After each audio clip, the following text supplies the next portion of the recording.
Hey there, and welcome. For as long as humans have built cities and nations, we've also waged war. And for just as long, we've been wrestling with a huge question. Is it ever okay? Today, we're diving into the ancient framework that tries to answer that exact question. It's called just war theory. And that's really the core of it all, isn't it? It's a deeply uncomfortable question, one that sits at the very heart of history, politics, and our own morality. This isn't just some dusty philosophical debate. It's a question that has life and death consequences, and it's the exact problem just war theory was created to tackle. And, this debate is not new. Not at all. It's an intellectual and moral struggle that stretches back for millennia. It's this continuous, centuries-long effort to try and square the brutal reality of violence with our basic sense of right and wrong. So let's take a quick walk through time to see how this idea developed. It really starts getting traction back in ancient Greece. But a huge leap forward comes around 400 AD with St. Augustine. He's one of the first to really lay out the idea that war can be a just response to being attacked. Fast forward to the 1200s and you get Thomas Aquinas, who starts to give it real structure, turning it into a system. Then centuries later, a guy named Hugo Grotius takes these ideas, which were mostly religious, and makes them secular. He builds the foundation for the international law we have today. The big takeaway here, this theory wasn't invented by one person. It's an ongoing conversation that's been evolving for thousands of years. Okay, so let's get into the nitty-gritty of the framework itself. And honestly, it's brilliantly simple in its design. It splits the whole moral problem of war into two big, distinct categories. And this is the genius of it right here. The theory splits the problem in two. On one side, you've got jus ad bellum, which is all about the justice of war. Basically, is it even right to start this fight? And on the other side, you've got jus in bello, justice in war. It asks, okay, the fighting has started. What are the rules of ethical conduct now? And here's the really crucial part. These two things are morally separate. You can have a totally just reason for going to war, but fight it in a completely unjust way. And in theory, you could have an unjust war where the soldiers on the ground still follow the rules. That distinction, it changes everything.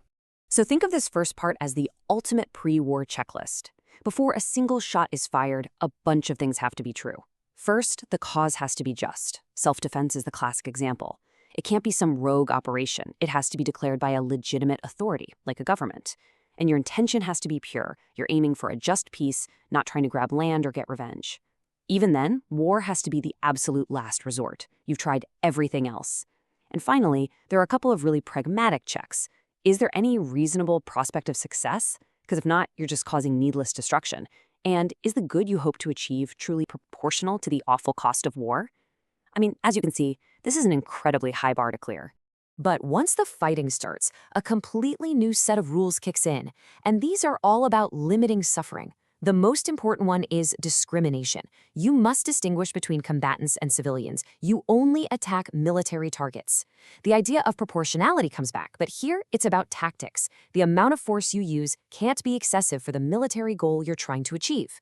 Then there are some acts known as malum in se, which are considered so evil they're just banned, always. Things like torture or using poison gas. And, of course, there are clear rules for treating prisoners of war humanely. So, we have this ancient framework, this set of rules, but how does it actually hold up when you throw it up against the sheer complexity of modern war? Because, let's be honest, after World War II, the very nature of conflict started to change in some really dramatic ways. I mean, this question gets right to the heart of the problem. When you're fighting groups that aren't nations, like terrorist organizations or insurgents, the lines between a soldier and a civilian can get incredibly blurry and dangerously so. And that puts massive strain on that core principle we just talked about, discrimination. It makes it unbelievably difficult to actually follow that rule on the ground. And then you have the invention of nuclear weapons. This took the idea of proportionality and stretched it to its absolute breaking point.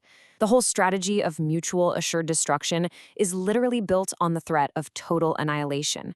So the ethical dilemma is pretty stark, right? Can having, or even thinking about using, a weapon that causes that much indiscriminate death and destruction ever be considered proportional? And this brings us right to the bleeding edge of military tech, autonomous weapons, drones and systems that make life or death decisions without a human in the loop. This raises some profound questions. Can a piece of code, can an algorithm, truly understand and apply principles like discrimination and proportionality with human judgment? And if it messes up, who's responsible? The person who programmed it? The commander who deployed it? The machine itself? Now, these aren't just thought experiments. They're not just puzzles for philosophers.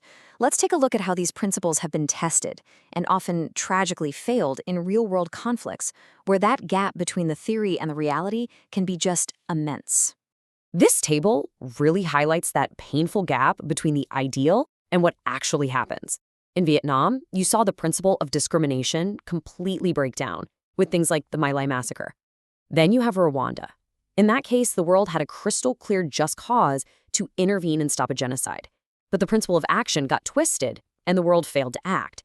And finally, something like the War on Terror. It challenged the very idea of legitimate authority, and what a battlefield even is, blurring the lines in ways the people who first wrote these rules could never have possibly imagined. So, what's the big takeaway here? It's that just war theory was never meant to be some simple checklist you can run through to make war okay. Its real value, its true power, isn't in giving us easy answers. It's in forcing us to have the tough moral conversation in the first place. It gives us a shared language to ask the hardest questions we can imagine, before, during, and after a war. And that brings us right up to this moment. Because the challenges facing these timeless ideas, they are evolving faster today than ever before. As the battlefield expands from land, sea, and air into cyberspace, and as we begin to hand over lethal decision-making to artificial intelligence, the need for this ethical framework has never, ever been more urgent. The weapons will always change, but that basic human need to limit their brutality and to seek some kind of justice, that remains. The real question for all of us is, are we ready to adapt these ancient rules for a future we can barely predict?